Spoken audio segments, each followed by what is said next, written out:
Selamat pagi para netizen dimanapun kita berada. Salam inspirasi bagi kita semua.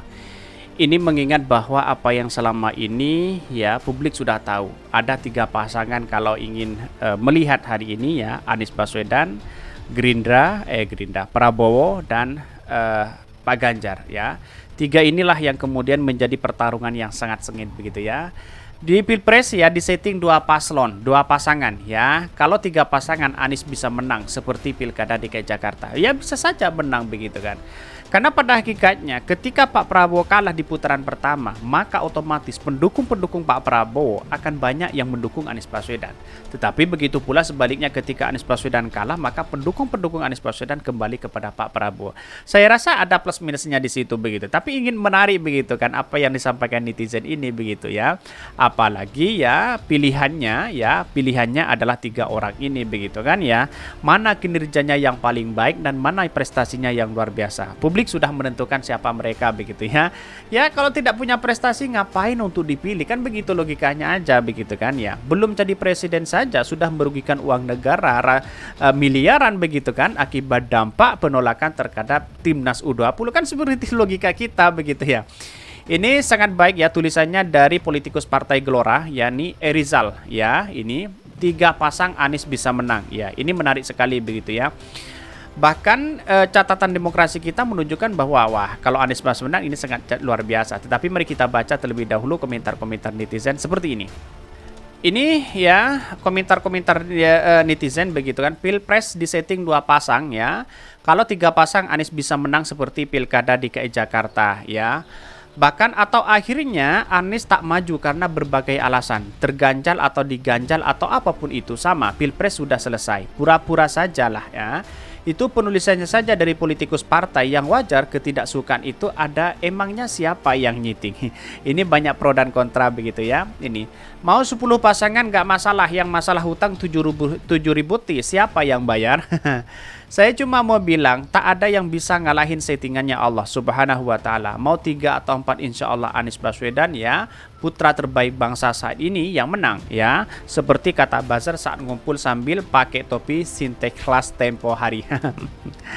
Rakyat ya Indonesia banyak yang masih miskin bahkan bodoh, ditambah lagi secara sistematis. Kemiskinan dan kebodohan tersebut memang sengaja dipelihara oleh para oligarki dengan kebijakan-kebijakan publik yang tidak berpihak pada keterbatasan dalam kehidupan politik ya. Dan bahkan ini banyak pro dan kontra begitu kan ya. Jika ada 3 balon ya, 3 calon ya, maka peluang Prabowo lebih besar karena pemilu kemungkinan besar melalui 2 putaran.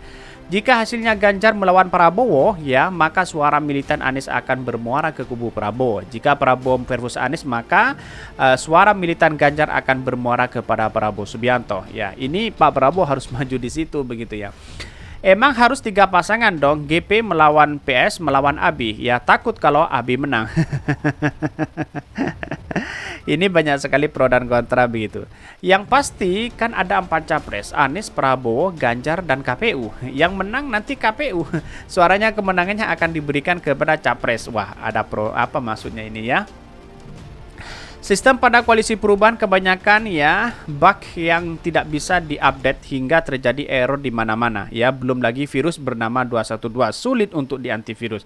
Ini banyak sekali pro dan kontra begitu. Tapi melihat realitasnya ya, para cebong dan buzzer kan banyak yang nimbrung di sini begitu ya. Banyak sekali begitu kan ya. Bahkan kalau menurut saya pribadi ya, apa yang selama ini dilakukan bahwa wah ini sangat luar biasa, apalagi pollingnya luar biasa begitu ya. Ini cebong mati suri ya. Polling setelah Ganjar Pranowo jadi capres ya, PDI hasil polling murni yang lebih percaya oleh rakyat.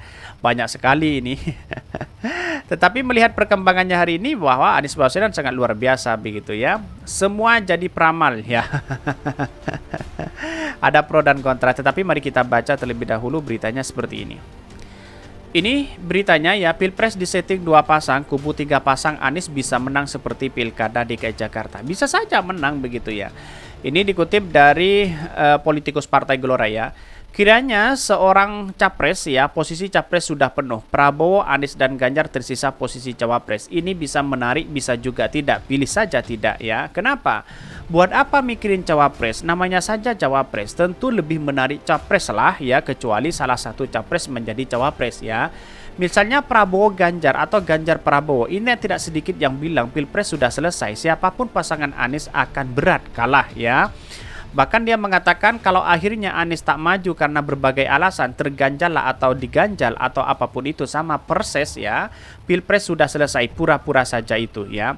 Tiga pasangan memang akan menarik, potensi Anies menang terbuka lebar seperti Pilgub DKI, masuk putaran 2 Anies bisa mengubah peta ya. Ini barangkali yang sudah dibaca Megawati, Prabowo termasuk Jokowi beberapa bulan ke depan ya, dilepas ya 3 pasang dan keok itu sakit ya. Bahkan Ganjar Pranowo, Subianto dan Anies Baswedan interaksi politik antara elit ya. Ini menarik sekali kalau kita berbicara ini begitu ya. Apalagi ini dikutip dari ya Roy Arsyah ya. Pada para pemerintahan Jokowi, politik Indonesia telah diwarnai oleh kehadiran 3 tokoh elit yang memiliki ya peran penting ya di dunia politik ya, termasuk Ganjar Pranowo, Ganjar Prabowo Subianto dan Anies Baswedan. Artinya kalau memang 3 pasang ya akan kemenangan luar biasa begitu kan. Ya, kalau 2 pasang ya saya kira Pak Prabowo jangan maulah untuk menjadi wakilnya Pak Ganjar, kan kira-kira seperti itu begitu. Ketiganya memiliki basis dukungan yang kuat dan dianggap sebagai sosok penting yang dapat mempengaruhi arah politik Indonesia ke depan ya. Cukup menarik untuk dianalisis dari interaksi para elit ini untuk 3 tokoh tersebut. Bahkan pertama, pada pemilu gubernur di Jakarta 2017, Anies Baswedan berhasil mengalahkan petahana Basuki Cahayapurnama yang didukung oleh ya partai pendukung pemerintah Jokowi, termasuk PDP dan Golkar ya. Anies Baswedan didukung oleh Gerindra yang dipimpin oleh Prabowo Subianto dan PKS. Kemenangan Anies Baswedan dalam Pilkada Jakarta menunjukkan kekuatan politik kubu Gerindra dan dipimpin oleh Pak Prabowo. Kedua, pada pemilihan presiden 2019, Ganjar Pranowo mendukung Jokowi sebagai calon presiden. Ganjar Pranowo sebagai gubernur Jawa Tengah berhasil memenangkan Pilkada Jawa Tengah pada 2018, memiliki pengaruh yang kuat di wilayah Jawa Tengah. Bahkan ketiga, pemilihan presiden 2024 yang akan datang, Prabowo Subianto telah menyatakan dirinya sikap kembali maju sebagai capres ya. Meskipun saat ini masih belum ada kepastian siapa yang akan menjadi calon wakil presiden dari 3 calon tersebut, namun diyakini bahwa memiliki popularitas tinggi dan dapat menarik dukungan massa ya adalah menjadi syarat utama untuk tiket wapres. Dari ketika kejadian politik tersebut dapat disimpulkan bahwa interaksi politik antar elit di Indonesia cukup kompleks dan dipengaruhi oleh banyak faktor seperti kekuatan partai politik dan popularitas tokoh elit. Bahkan ya kali ini ya ketiganya sudah digiring ke gelanggangan untuk mempersiapkan diri dalam pertarungan bursa Cawapres 2024 nanti. Artinya kalau kita melihat 3 pasangan ini bahwa Anies Baswedan akan kemungkinan menang begitu kan ya. Apalagi ya nanti ya pemilihannya adalah Pak Ganjar dengan Pak Anies.